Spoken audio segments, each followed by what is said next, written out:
Hey folks, welcome to Moonshift Audio. Last week I showed you how to produce a track in the style of If You Like Me by DJ Seinfeld, but there's loads of interesting stuff going on in the mix too, so this week I'm going to be taking you through the entire mixdown process. Here's a quick look at the finished track.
Before we get stuck into this mixdown, I just want to introduce myself quickly. My name's Jack. I'm a producer and a mix engineer based in the UK. I put out a new video every week, so please do like and subscribe. If you're working on your mixing but you're struggling to get the knowledge you need from YouTube, then you might be a good fit for my Mix Exploder service, where I give your track a professional mix here in the studio, and then I make you a personalized video just like this one, where I go through every plugin on every track to show you exactly how to replicate the same results for yourself. As one of my previous clients said, there's nothing quite like being shown under the hood of one of your own tracks. If that sounds interesting, there's a link to the Mix Exploder down below, but for now let's jump into this mixdown.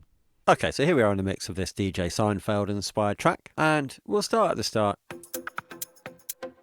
with this lead pluck sound. Now to start with, we're just doing the absolute classic, rolling off the lows, just to keep that sort of sub energy out of the mix. And I'm compressing this, and you can see I'm going quite hard, and I've got a fairly loose attack. And the gain adjust is set on auto.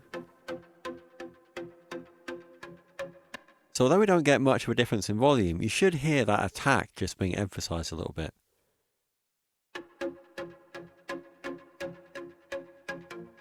Just becomes a little bit more plucky. We're feeding that into an RC20, which is adding a little bit of wobble.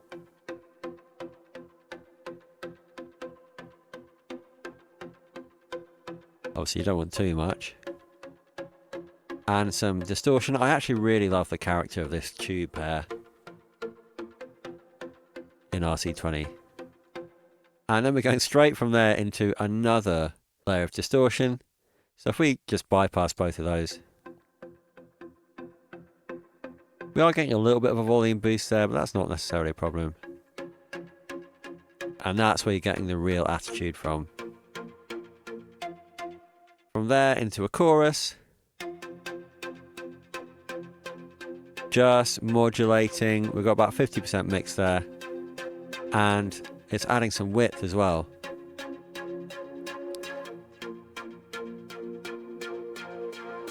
Then we've got another Pro Q3, and it's interesting actually, it's worth mentioning that you might often find that when you distort things, you introduce, or in some cases reintroduce, low frequency information. So this is without those distortions. So there's not that much down here. Can you see how much of that sub frequency is like 20 Hertz down there? It's all brought back. So it can be a good idea to follow up distortions with a second EQ. And I've actually done a little bit of mid-side work on this. So I've put a high shelf boost in just to brighten it up a bit when that filter is fully open. I've also put just a little bit of a boost in the mids at the sides and a cut in the middle.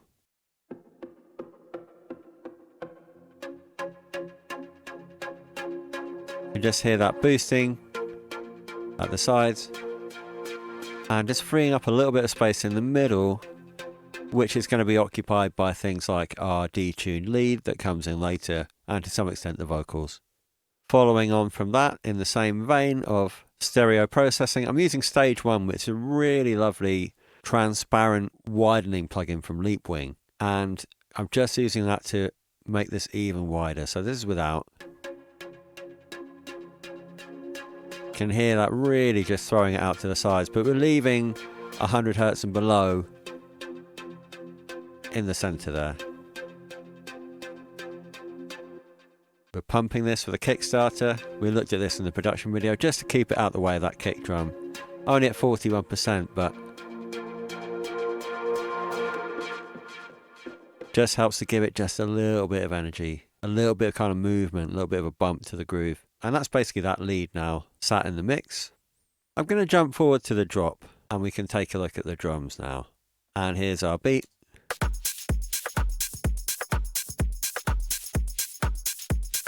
So tambourine wise, we're just giving that real nice sparkle, taking out some of the harsher kind of lower frequencies. Really want that to be just very sort of sparkly. And we're just doing a little bit of a pumping groove with kickstart. You can take a look at the kick. We already looked at this really nice lo-fi beat. Roughing that up with the trash. And then unusually I'm actually taking a little bit out of the fundamental. You can see here that's kind of like where the main body of energy is. That's the kind of root of the kick down here.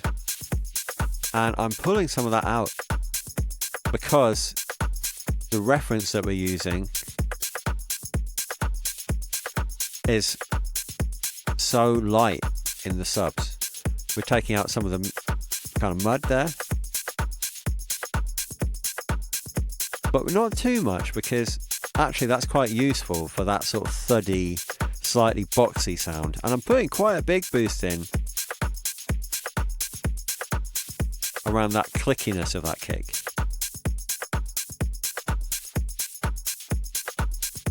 Moving on to the snare. There's quite a lot going on with this, so I'm going to solo it for you. So we start off with a Pro Q. We are rolling off the lows and the highs because I kind of want to get rid of that hi-hat that's layered up with this sample. I don't mind a little bit of it coming through, but I don't want it to be really sort of sparkly. Can hear it's just kind of sharpening that up, and we're losing some of this nasty like boxiness here. Then we go into trash. The convolve is actually adding almost like a little bit of reverb to this. And a bit of kind of like fuzziness to the lows, which I really like. Then we're into decapitator. Now we're getting that kind of smack, that sort of aggressive high frequency energy. And I'm pulling the release down on this with an envelope shaper.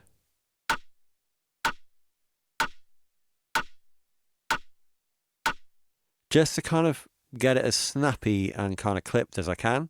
Another EQ at this point. I mentioned before that sometimes you can end up introducing low frequency energy when you distort stuff. And it's fine if you want to use a second stage of EQ. This is quite a big boost here. 10 or 11 dB.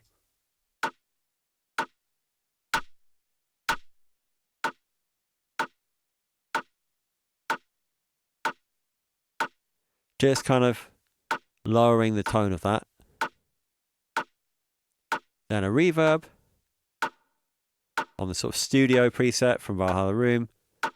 Tiny amount there, 1.3% mix. But it's surprisingly noticeable. Finally, standard clip, which I ended up undoing because we're doing some serious clipping later on the bus. So I'm just going to delete that for now. The second snare wasn't used. Got this really clipped open hat. Just taking out some of those sort of slightly ugly lower frequencies. This simple hat on the left with no processing at all. a 16th note hat, which I'm just pumping with a kickstart.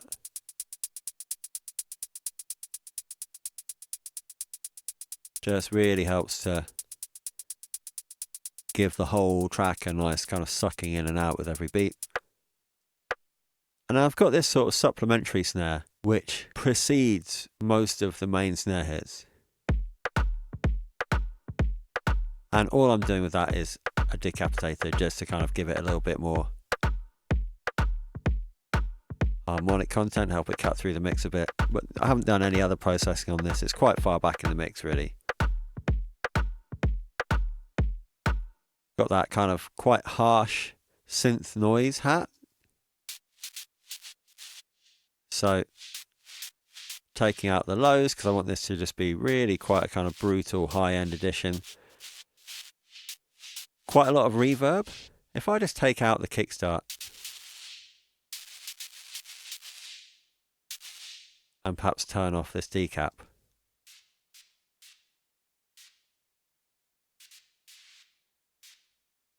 Just really adding quite a lot of space to that. But when we now throw this through a decap, this is an enormous amount of distortion. The punish is on and we've got that maxed out.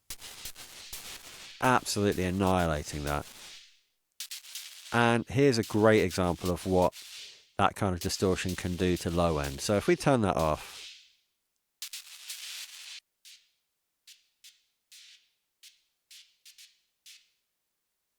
not much down there at all. Even if I volume match that. Yeah, so much low ends come into that. So I'm now correcting that with another EQ. And now we turn on kickstart at full mix. And we just get that nice stuttery high-end edition.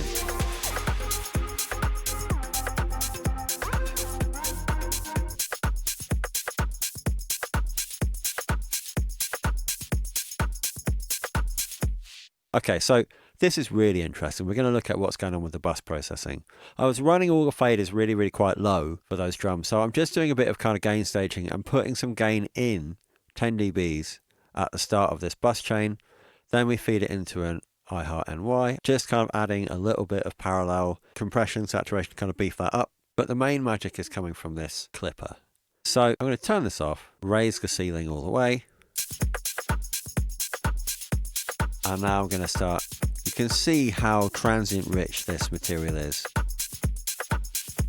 And I'm going to start pulling this down to clip some of those off.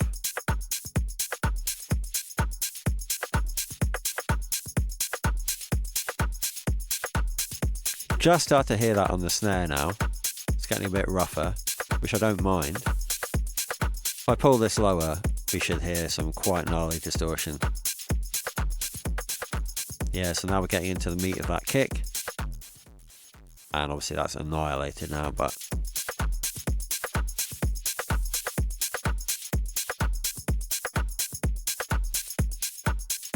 so that's without.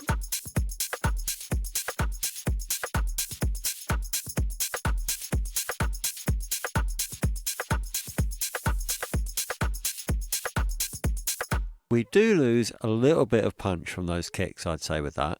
But this is a trade-off, and because this track is not a huge kind of four-to-the-floor kick-driven track, it's all driven by the high-end energy, I think we can get away with it.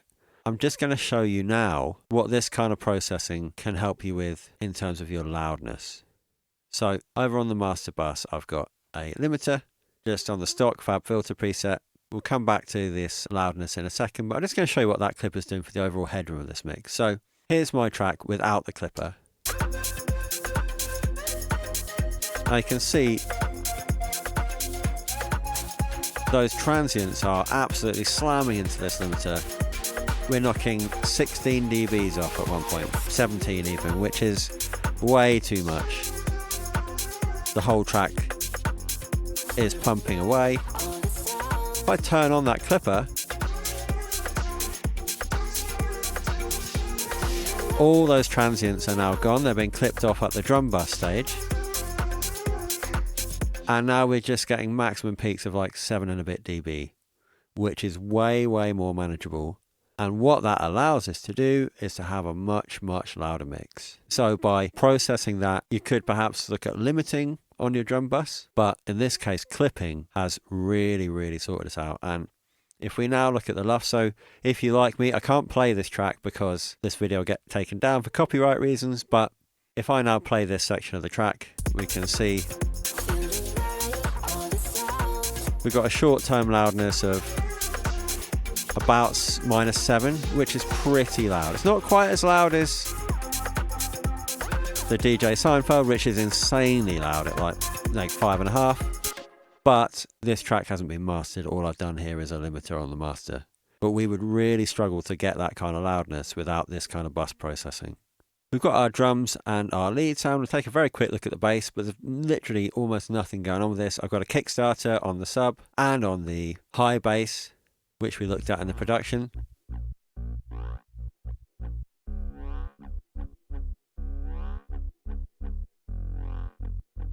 So that's without the kickstart.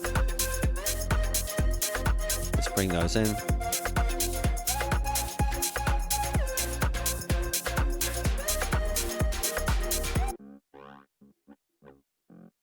And on the high bass,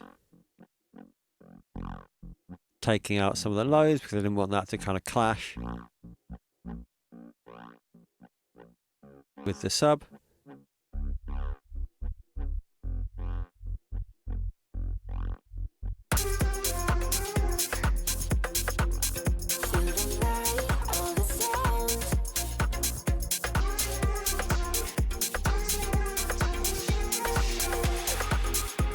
Let's take a look at the vocals. We've already looked at these processing chain. I'm actually not doing anything in the way of EQ. Doing a bit of an EQ on the kind of low octave. Here's without. Just taking some of that kind of air out, that kind of like presence at 4K, and obviously the lows to avoid that kind of cluttering up the mix too much and keep it out the way of the lead vocal, which it's sort of supporting. We can just take a quick look at the sound effects for this. So I've got a delay, in fact 2 delays. So the first delay is a sort of dotted eighth. And we've got a second delay. So there's 2 things that I'm doing here that is probably worth sharing. First of all, as I'm using the ducker on Baby Comeback, which is kind of helping this delay from getting in the way of the vocal that it's actually being sent from. So I've just turned the ducker down.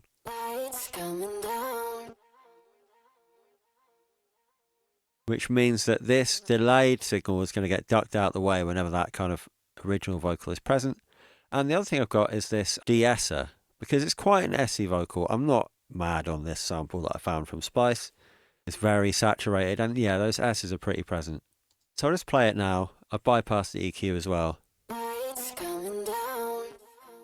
So you can hear that kind of echoing away, and in the context of the mix, it's a bit distracting.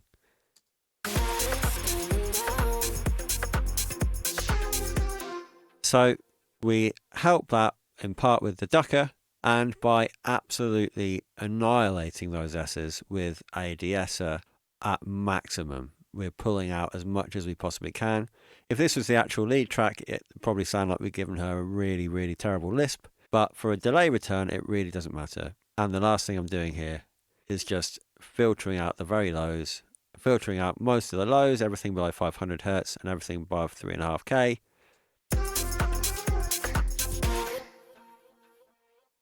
Just to help that kind of sit in the mix a bit better. The vocal reverb is pretty straightforward, just a Valhalla Vintage Verb on its initial preset where I've just pulled the decay back, and the classic kind of rolling off the lows and the highs before the signal gets into that. So with the 2 delays and the reverb, we've really given a nice bit of space and depth to that vocal. We're also using a kickstart to pump both of those delays up and down to the beat, which just helps in addition to all the other instances of kickstart to give this track that kind of push-pull sucking groove.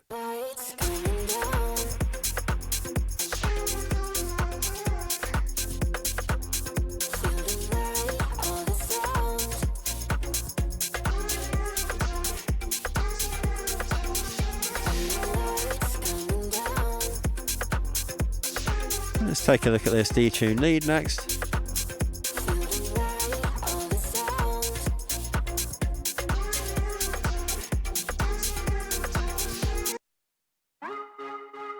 So we're using RC20 to put a little bit of a pitch wobble, just to keep it that sort of like organic, woozy effect, and quite a lot of distortion. Really roughing that up. Taking the lows out and some of the highs just to help that kind of, we don't want that interfering too much with that high end that we've got coming from the lead Pluck.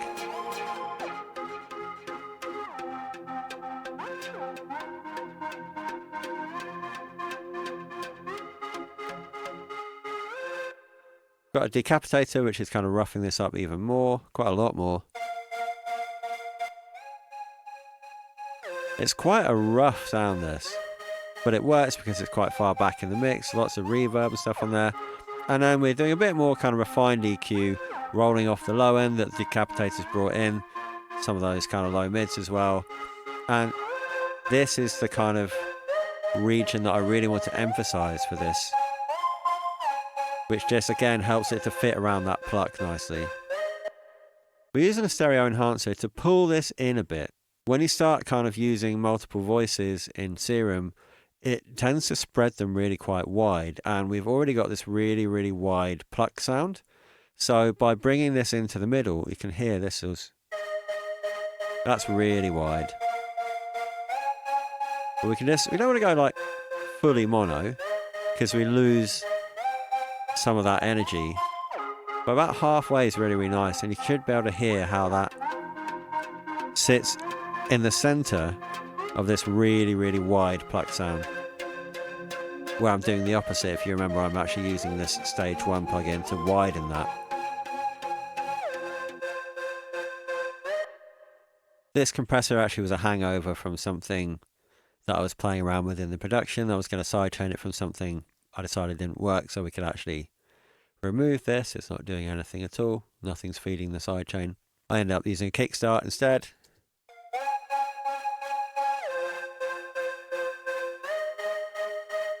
Just keeping it out of the way, those kick drums, like so many other elements in this track.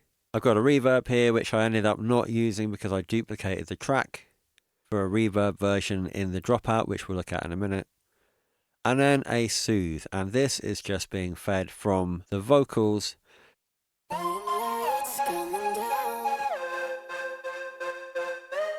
Just to make a little bit more space in the track. Like when these synths have their filters quite open, they start to occupy a lot of the same sort of space as the vocals, so a little bit of sidechain soothe there can really help with that. The duplicate version of that lead sound, you can see here I am using the Valhalla. Start on a full mix, and I'm automating that here and here to kind of bring that slowly to the front.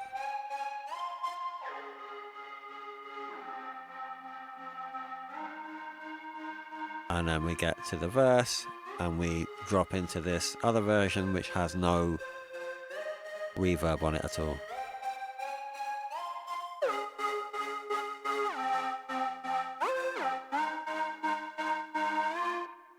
And that's pretty much it for this mix. There's nothing like crazy going on here, and actually it's been interesting working on a mix where all of the energy is in the high end, because I haven't had to fight too much to get things like the kick and the bass to work together. And the other thing that that's afforded is for this enormous amount of kind of gain reduction in the form of clipping on those drums to feed into a very, very loud mix indeed. That's it for this week, but please do like and subscribe for more tips, tricks, resources and downloads from me at Moonshift Audio. Till next time.